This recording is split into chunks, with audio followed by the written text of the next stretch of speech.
Every month, tons of mobile games come out and GameRanks puts together a list for you to sort through. I'm Falcon, and today on GameRanks, the best new iOS and Android games of January 2018.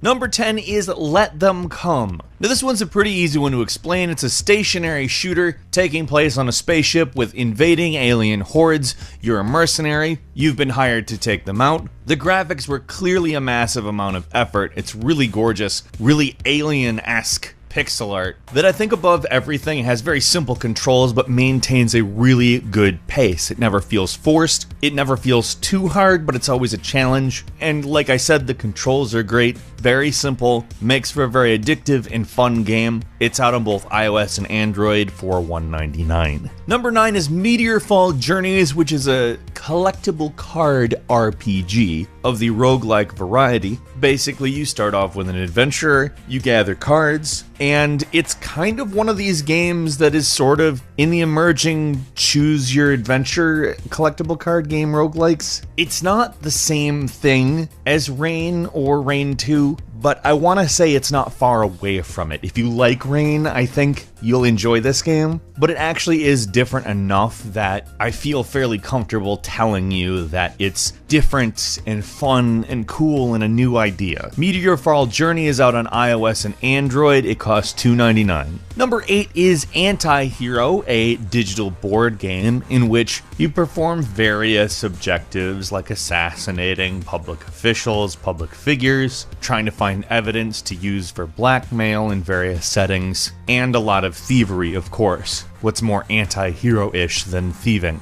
The game plays from an isometric view. It has a really interesting style to it that kind of reminds me of Don't Starve, but not like a rip-off of it. It's just reminiscent. And the game essentially plays out like a board game slash strategy game. It has multiplayer, but I've been sticking generally to the single-player campaign. It's great, like seriously. Anti-Hero is out on iOS and Android for $4.99. Number 7 is Four Last Things, a point-and-click adventure game that takes a lot of inspiration from Renaissance art. In fact, it's very obvious the instant you see the game exactly where it's deriving its style from. In many ways, it should remind you of the way Terry Gilliam animated things on Monty Python, but it really puts in all of the adventure game tropes, mechanics, and various intricacies in a really enjoyable way that honestly really benefits from phenomenal presentation, graphics, and style. Four Last Things is out on iOS, Android, and Steam. It costs $3.99 on mobile. Number 6 is Judge, which is absolutely 100% definitely intended to conjure Judge Dredd, although it is not related in any way. When you start it off, the looks are going to tell you that this is a stealth infiltration style game, but it is not. It is an arcade shooter, and it is an incredibly fun arcade shooter. It is a game that just essentially says go wild, do whatever, just make sure you have fun. And keep that philosophy in mind too, because it is a little bit on the easy side, but it's not a major complaint. It's out on iOS, Steam, Switch, PS4, Xbox One, and coming soon to Android. It costs $4.99 on mobile. Number 5 is Portal Knights, which is an interesting game because it very clearly wears a lot of its influences on its sleeve. Although it's a little bit more stylized, it's very clearly something that would never have happened if Minecraft hadn't also happened. But it also really comes off a lot like Zelda and has some very interesting character progression elements. It is kind of an open-ended game, but not open-ended like Minecraft. And truthfully, it's a very nice looking game because it does take advantage of style a little bit more than Minecraft does while still retaining that kind of aesthetic. Portal Knights is out on iOS and Android. It comes in at $4.99. Number 4 is Super Fancy Pants Adventure. If you remember any of the old Newgrounds Fancy Pants games, you basically know what you're getting, except for it's a lot better.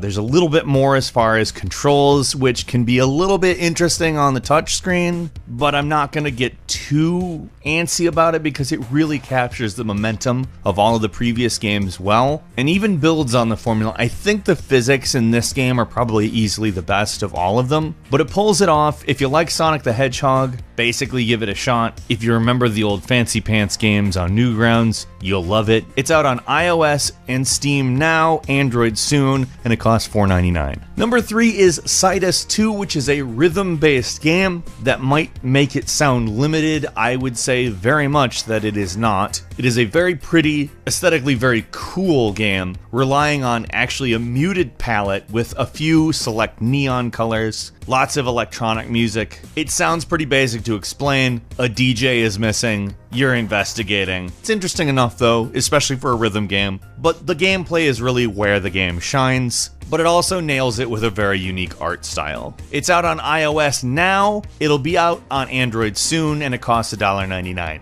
Number 2 is Rusty Lake Paradise, a puzzle adventure that relies on some interesting ideas as far as story goes. It describes itself as dark and macabre, which I would say, probably a good way of putting it. Has an interesting art style, not necessarily something you've never seen before, but it's definitely pretty and fits the mood very well. It can be oddly creepy for how muted the palette is and simple some of the designs are. But what really nails everything is the soundtrack. Every different plague, which takes its own place in the story, has a different theme. And although it obviously isn't a massive budget game that's going to blow you away with some type of mechanics, it's atmospheric and it sucks you the hell in. Rusty Lake Paradise is out on iOS and Android. It costs $2.99. And finally, number 1 is The Room Old Sins. Now, The Room is a pretty long-running series, and if you know anything about it, you know the gameplay. It's basically the puzzle room originator. Now, where The Room had to be updated with an ending, The Room 2 and The Room 3 were self-contained stories, a little more dependent on each other than the first, and this game doesn't fall into the same traps that The Room 3 fell into, making the puzzles super elaborate and frankly a bit strange at times. Not in the good way that The Room basically always is. It's always strange. It gets atmosphere just as right as it can be. Now, it does do some things that mix up The Room formula in an interesting way,